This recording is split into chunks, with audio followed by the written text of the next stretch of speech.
Ang unang video na ito ay nakuhanan sa bansang Spain o Espanya.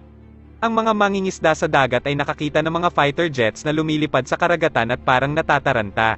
Napansin nila na meron palang hinahabol ang mga fighter jets na ito. Ngunit hindi ibon o bubuyog ang hinahabol nila kundi isang hindi maipaliwanag na bagay na lumilipad sa ere at napakabilis nito na para bang hindi naaapektuhan ng gravity. Ito pala ay isang bagay na tinatawag na UFO o Unidentified Flying Object.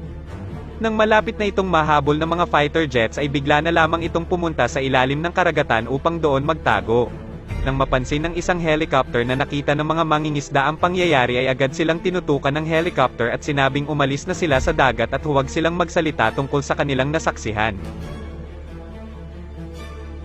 Ang pangalawang video na ito ay nakuhanan sa bansang Iran noong January 2020 na kasalukuyang pagtotoo sa pagitan ng Iran at ng Amerika. Nang bigla na lamang may dumating na kakaibang sasakyang panghimpapawid at pinuntahan ang mga sundalo ng Iran, inakala nila na ito ay galing sa Amerika upang sila ay salakayin ngunit kahit ilang beses nilang paputukan ito ay hindi ito tinatabla ng bala at parang tumatagos lamang ang mga bala ng kanilang mga baril sa lumilipad na sasakyan. Parang pinaglalaroan niya lang ang mga sundalo sa kanilang pag-atake.